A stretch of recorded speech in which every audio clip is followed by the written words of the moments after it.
আবুল আহাব জবাবে বলেছিলেন, ও ভাই আব্বাস, ও ভাই আব্বাস, খবরে আমি কিন্তু ভালো নই, খবরে আমি কিন্তু ভালো নই। তবে সোমবার যেদিন হয়, ওই সোমবার আসলে পরে আমি যে দুইটি আঙুল দ্বারাতে আমি আমার দাসীকে আজাদ করে দিয়েছিলাম, আমার ভাতিজার এই যে দুনিয়াতে আগমনের কারণে আমি খুশি হয়ে আমার আঙুল দিয়ে আমি যে আমার সুয়াইবিয়াকে আজাদ করে দিয়েছিলাম, আল্লাহ পাক এত খুশি হয়েছিলেন, আল্লাহ পাক খুশি হয়ে যেদিনে সোমবার হয় আমি আবুল আহাব আমার এই দুইটি আঙুল দ্বারায় আমি একটু পানি পান করার সুযোগ পেয়ে যাই। আবুল আহাব কি ছিল? জবাব দিতে হবে। বলেন বলেন, কাফের ছিল না? আবুল আহাব কাফের। সেই কাফেরকে আল্লাহ বদলা দিচ্ছেন রাসূলুল্লাহর আগমনে খুশিতে সাদকা করে দিয়েছিলেন। আজাদ করে দেওয়া মানে তো সাদকা করে দেওয়া। সাদকা করেছিলেন, দান করেছিলেন, সুয়াইবিয়াকে আজাদ করে দিয়ে দান করে দিয়েছিলেন। আল্লাহ কাফেরকে যদি যা দিতে পারে, আমরা তো ইমানদার না? ইমানদার নই? ইমানদার তো। হ্যাঁ, আল্লাহ আমাদের দিতে পারেন না? পারেন না? মন খুলে বলতে হবে। বিশ্বাস আছে তো? না আছে তো? হ্যাঁ, ইনশাআল্লাহ আল্লাহ আমাদেরকে উত্তম জাযা দিতে পারেন। বলেন সুবহানাল্লাহ। যারাই বলছেন ঈদে মিলাদুন নবী করা যাবে না, নবীর শানে মাহফিল করা যাবে না, তাদের উপযুক্ত জবাব পাচ্ছেন না? পাচ্ছেন না? হ্যাঁ, আমাদের জন্য শ্রেষ্ঠ নেয়ামত নবী, আর আমরা তার জন্য করব না? হ্যাঁ, আমাদের নবী দুনিয়াতে আসবেন, তার জন্য আগাম সবকিছু তৈরি হয়ে আছে। সব ওয়ালাকাদ কাতাবনা ফিজ যাবুরি মিন বা'দি যিকরি আন্নাল আরদা ইয়ারিসুহা ইবাদিয়াস সালিহ। আল্লাহ বলছেন আমাদের নবীর ব্যাপারে কত সুন্দর করে তৌরাত এবং ইনজিলে আল্লাহ সব কিছু প্রকাশ, জুবুরে এবং তৌরাতে সব প্রকাশ করে দিলেন, সব প্রকাশ করে দিলেন। আমাদের নবীর আগমনটা কত সম্মানের আগমন, দেখেন কত সম্মানের। আমরা করব না তা করবে কে? হ্যাঁ, আমরা করব না তা করবে কে? নবী পাকের যখনই দুনিয়াতে আগমন করবেন, তার 2 মাস আগে পিতা দুনিয়া থেকে বিদায় নিয়েছেন। পিতা কি করেছেন?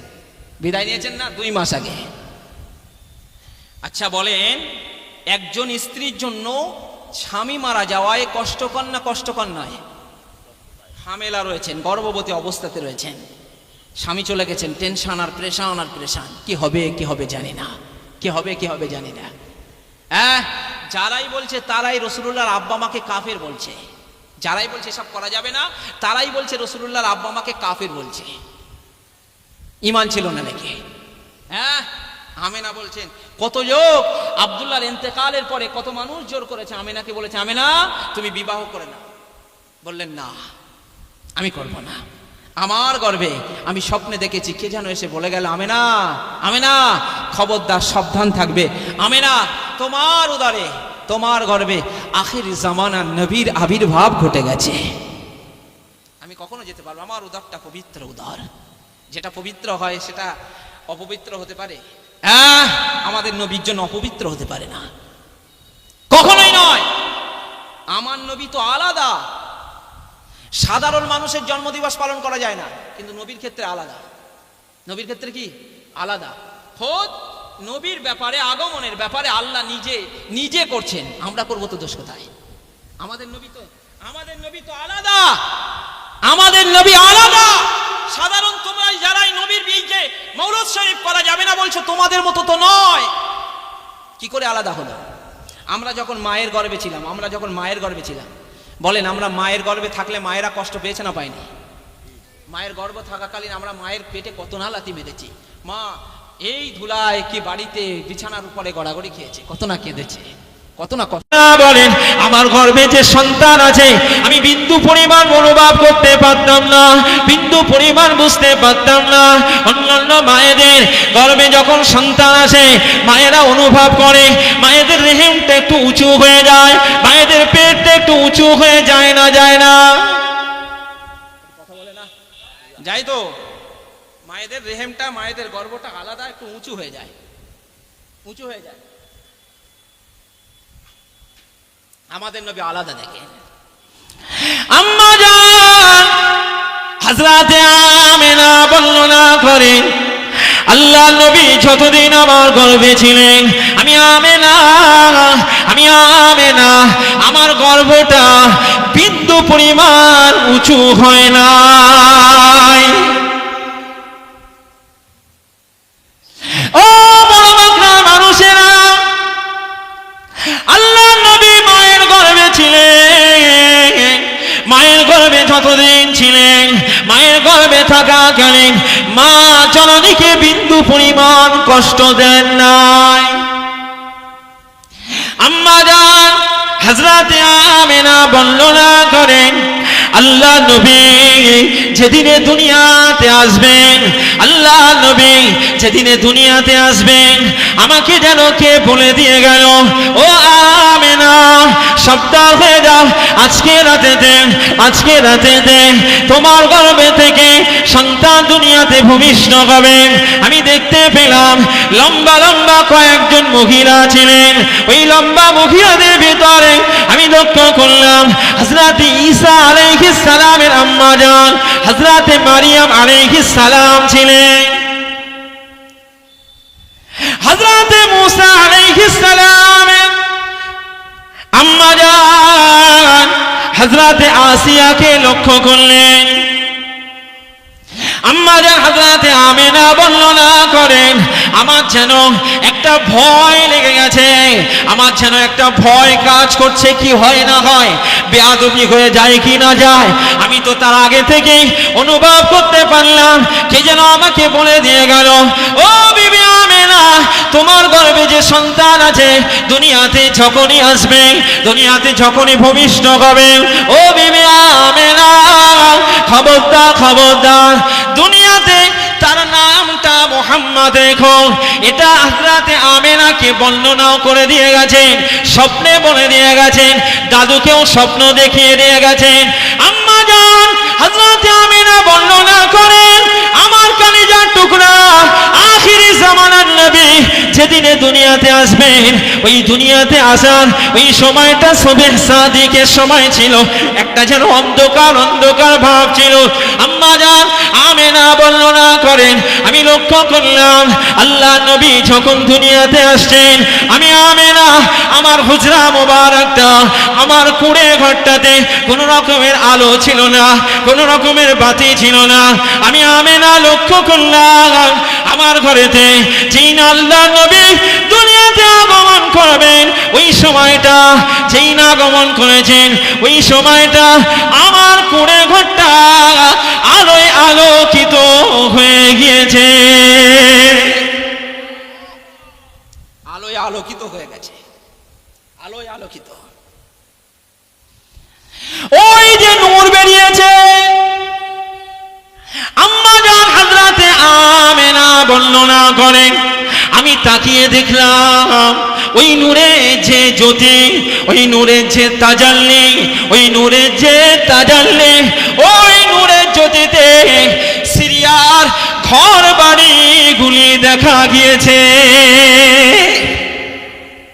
সিরিয়ার ঘর বাড়ি দেখা গেছে, সিরিয়ার ঘর বাড়ি দেখা গেছে নবীর আগমনে, নবীর নূরে। নবী তাহলে আমাদের মতো? একটু কথা বলেন। নবী আমাদের মতো? আমাদের মতো নয়, যিনি বলছে তানার মতো নয়, নবী আলাদা। আম্মা জান হযরত আমিনা বর্ণনা করে, আল্লাহ নবী যেই না দুনিয়াতে এসেছেন, আমি আমিনা ঘরের বাইরে লক্ষ্য করলাম আসমানের তারকারাজি, আসমানের তারকাগুলি আসমান থেকে নেমে এসেছেন নবীর সম্মান জানাতে, নবীকে অভ্যর্থনা জানাতে, নবীকে তাজিম করতে, নবীকে সম্মান করতে। আমি আমিনা দেখলাম আসমানের তারকাগুলি আসমান থেকে এতটাই নিচে নেমে এসেছে যেন জমিনের সঙ্গে লেগে গেল বলে। আম্মা জান হযরত আমিনা বলেন, নবীর সম্মানার্থে আসমানের তারকারাজিগুলি আসমান থেকে নিচে নেমে এসে নবীকে দোলা দিয়ে নবীকে সম্মান জানিয়েছে, দোল খেতে লেগেছে আসমানের তারকারাজিগুলো। ও আমার আপনার মতো জন্ম নাকি গো? দোল খাচ্ছে। কার জন্য? কার জন্য? কার সম্মানে? নবী নিয়ামত না নিয়ামত নয়, শ্রেষ্ঠ নিয়ামত। দোল খেতে লেগেছে, দোল খেতে লেগেছে। কি নবী গো, কি নবী গো! নবীর জন্য দোল খাচ্ছে।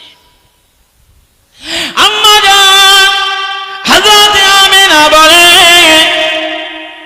ঠিক ওই সময় যে সময়টা আমার কলিজার টুকরা আখিরি জামানার নবী দুনিয়াতে আগমন করেছেন, দুনিয়াতে আগমন করেছেন, ঠিক ওই সময় যত মূর্তি ছিল, যত ঠাকুর ছিল, সমস্ত ঠাকুরের মাথাগুলি ভেঙে নুয়ে গিয়েছে।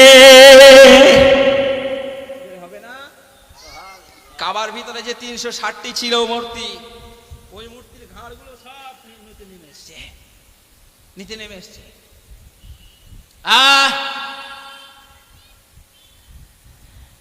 আবার সোজা করে দেওয়া হলো মূর্তির ঘাড়গুলো। কি করা হলো? আবার নেমে যাচ্ছে, আবার নেমে যাচ্ছে, আবার ঠিক করা হলো, আবার নেমে যাচ্ছে। দায়িত্বে যারা ছিলেন বলা হলো, খোঁজ নাও তো এ সময় কি হলো। বললো, খোঁজ নিয়ে দেখা গেল এই সময় আখিরি জামানার নবীর জন্ম হয়েছে। তাই একটু জোরে হবে না? আম্মা জান হযরত আমিনা বর্ণনা করেন, আখিরি জামানার নবী আমার কলিজার টুকরা যখন দুনিয়াতে আগমন করেছেন, যেই না আগমন করেছেন আমি লক্ষ্য করলাম, যেই না আগমন করেছেন আমি লক্ষ্য করলাম, ওই সময় বাদশাহ নওশেরওয়া সেই সময়ের বাদশাহ ছিলেন। ওই বাদশার সিংহাসন থেকে 14টি পাথর খসে পড়ে গিয়েছিলেন। প্রত্যেকটার কারণ বলছি, খসে পড়ে গেছিলেন। শুধু তাই নয়, অগ্নি পূজাও যারা ছিলেন, আগুন পূজা যারা করতেন, ওই আগুন পূজারক যারা ছিলেন, ওই অগ্নি পূজারকদের 1000 বছরের জ্বালানো মাজুসিদের আগুন 1000 বছর ধরে জ্বালিয়ে রেখেছে, 1000 বছর ধরে জ্বালিয়ে রেখেছে, আগুনটি নেভায়নি 1000 বছর ধরে। আল্লাহ নবীর আগমনের খাতিরে 1000 বছর ধরে জ্বালানো আগুন, ওই মাজুসিদের আগুন 1000 বছর ধরে জ্বালানো আগুনটি মুহূর্তের ভিতরে নিভে গিয়েছে। হবে না সুবহানাল্লাহ? কারণ কি জানে? আমার নবীর খাতিরে মূর্তিগুলো বুঝতে পেরেছিল যে আমাদের এই শেষ, আমাদের শেষ, আমাদের আর বাড়তে হবে না। নওশেরওয়া বাদশার সিংহাসন থেকে 14টি পাথর খসে পড়েছিল। কেন জানেন? ওর পরবর্তীতে আরো 14 জন বাদশা হবেন, সব নবীর কাছে পরাস্ত হবেন, ইসলামের কাছে পরাস্ত হবেন, সব শেষ হয়ে যাবে। তাই হয়েছে।